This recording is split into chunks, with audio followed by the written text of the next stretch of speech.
What's up, guys? It's Jack, aka the Robotic J, and I'm going to be reviewing the Classic Controller Pro for the Wii, Nintendo Wii. And this controller came out in, I believe, August 1st of 2009, and it's a revision of the original Classic Controller. I don't have it, but it's just this, except it takes out the handle grips, and the analog sticks are a little bit closer together than this, and the wire comes out of the bottom. But other than that, it's like the same controller, just with the grips. And this retails for about $20, which isn't too bad for a modern controller. And it is basically an add-on to the Wii remote. So what you do is just take this plug it into the output jack of the Wii remote, and put it to the side, and you just use this as a controller by itself. And this can do, minus the motion, everything the Wii remote can do. Like, you can use this in the Wii menu instead of pointing it at the screen and choosing what you want. You would just use the analog stick, and it has basically everything. It has the home menu button, start and select. Yep, everything the Wii and Nunchuck basically have, except for motion control. And also it lacks a speaker and rumble, which is unfortunate. I like rumble, but it's not really a gameplay changer. And this works for a lot of Wii games, like Tatsunoko vs. Capcom, Mario Kart Wii, Super Smash Bros. Brawl, and also it works for every virtual console game, such as Mario Party 2 or Ocarina of Time. I use this for every virtual console game. Some people use the GameCube controller, but I don't know. I just think this is like more universal. I like the two analog sticks that are on the same line. I like the D-pad better than the GameCube controller. Let me just compare this. The GameCube D-pad is a little bit smaller. You can't really see it well, but yeah, the GameCube D-pad is, I always thought it was a little awkward, a little bit small, a little bit pushed to the corner. I never really liked it. I do like the analog stick though. I like the analog stick for the GameCube controller better than this, because this has less grip. I mean, it's not really a problem, but if you like a lot of grip and your fingers tend to fly off, then this is the better one. But if you like a bigger controller, bigger D-pad, bigger analog sticks, then this is the controller that you would prefer. Unfortunately, it doesn't have rumble, and this does, but that doesn't really make a huge difference. Let's just do another comparison. On the top, it has the wire, just like this. This has the wire sticking out. This has the two trigger buttons. So does this, except these are digital and these are analog. So they push in farther. They're not just push in and it shoots or something. It's like gradual, like, so you could push in a little bit or all the way.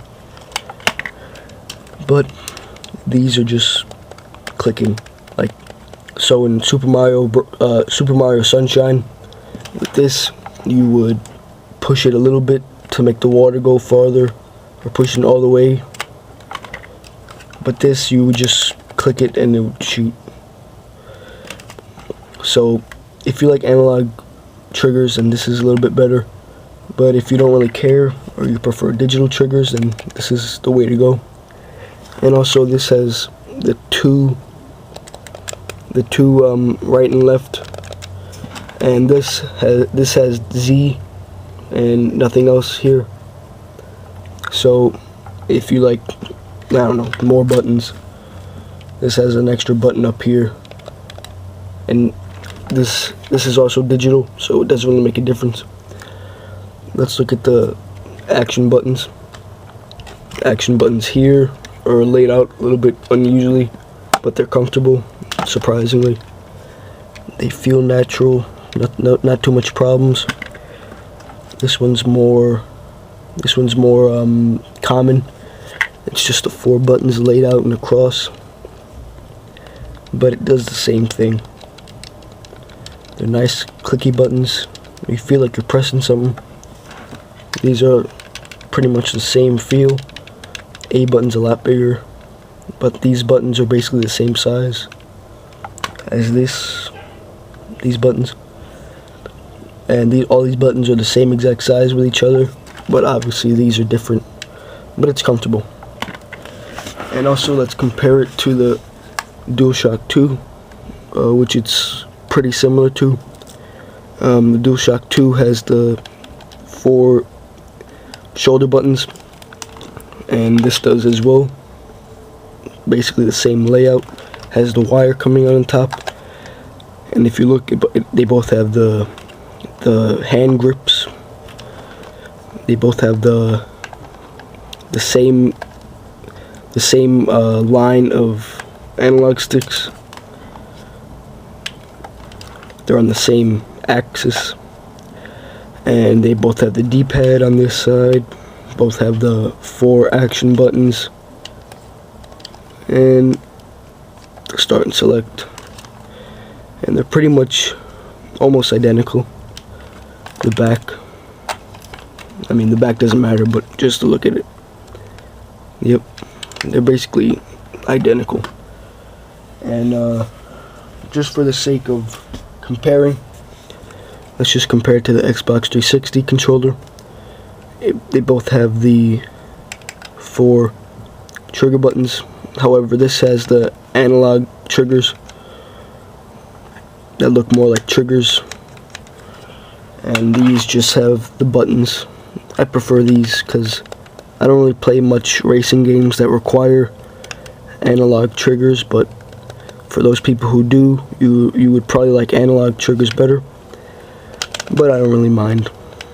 This is a lot lighter than the 360 controller because this has a big old battery pack in the back. Unfortunately, you can't really do anything about it.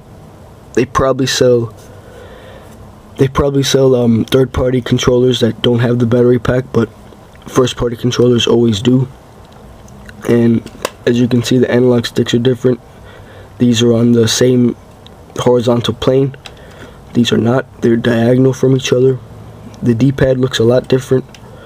Nintendo's classic cross D-pad. And this has the big circle rocker, and I don't really like it. I mean, it's too easy to go accidentally to the left or right or down when you want to go somewhere else. I don't know. It's just big and messy. But I do like this controller, but it's pretty comfortable. And it's a lot different from this one. This one has a lot of differences. However, we do have also the 4 action buttons in a cross, and the start and select home button. So a lot of things are alike, but mostly different. And let's compare it to the Wii Remote and Nunchuck now. I don't know. First, I'll compare it to the Nunchuck. Alright. The Nunchuck has basically the same analog sticks. They're about the same size. Neither of them click, which I don't really mind. I never really liked clicking analog sticks anyway. But yeah, neither of them click. Let's look at the side. Basically, they're very similar, and they both have the 2 buttons on the side, the C and Z button. This has the R and ZR, or on this side it's L and ZL. And now let's put the Wii Remote next to it, and they're suddenly very different. The Wii Remote has all the buttons laid out here. At least this just has the analog stick and 2 buttons, and this is more of a classic controller, more of a simple layout, and it's very different from this. except for maybe the D-pad is very similar. But other than that, there are like no similarities really. I mean, it has the start, select, and home, just like this. Action buttons, but it's not laid out the same at all. This is wireless, and this is technically not wireless, but if you really think about it, it is wireless because it doesn't have to plug into the Wii itself. It just plugs into this. So essentially it's wireless when you think about it. Alright, so yep, that's been my review of the Classic Controller Pro, and I think it's a pretty good controller. I use it to play Ocarina of Time, and I like it, except for the lack of rumble.